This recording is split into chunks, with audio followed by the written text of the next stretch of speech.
Bienvenue. Dans cette vidéo, je vais vous montrer comment utiliser la fonction d'écran partagé sur votre HP OmniBook 7 Flip.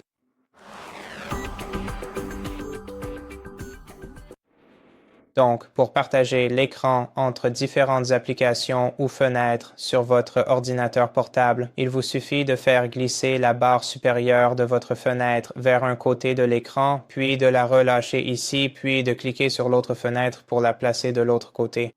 Ensuite, vous pourrez modifier la taille de chaque fenêtre en déplaçant cette barre invisible entre elles.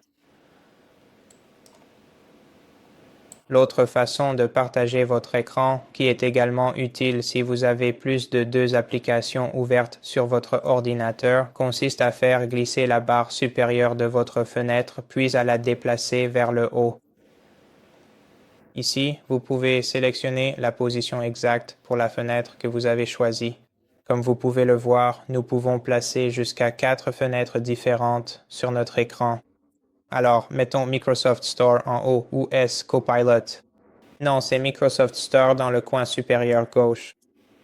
Ensuite, Copilot sera en haut à droite. Et comme vous pouvez le voir, Copilot se ferme car il prend trop de place.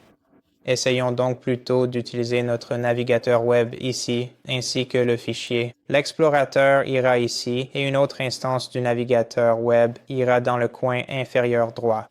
Et nous pouvons toujours très facilement modifier la taille de chaque fenêtre en faisant glisser le curseur de votre souris sur la barre invisible située entre les fenêtres. Cependant, il faut noter que certaines fenêtres ont leurs propres limites techniques et contraintes. Quant à la façon dont on peut précisément les agrandir ou les réduire selon nos besoins. Donc oui, c'est à peu près tout. Et si vous voulez avoir plus d'espace sur votre ordinateur, vous pouvez soit appuyer sur la combinaison de touches Windows et Tab et créer un nouveau bureau, un bureau virtuel.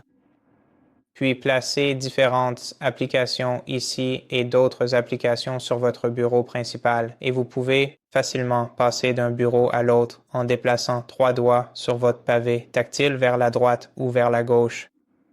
Ou non, c'était ça. En fait, ce sont 4 doigts sur votre pavé tactile qui vous permettent de passer d'un bureau virtuel à l'autre. Et c'est tout. Merci d'avoir regardé. Si ça vous a aidé, abonnez-vous, likez, commentez et à la prochaine.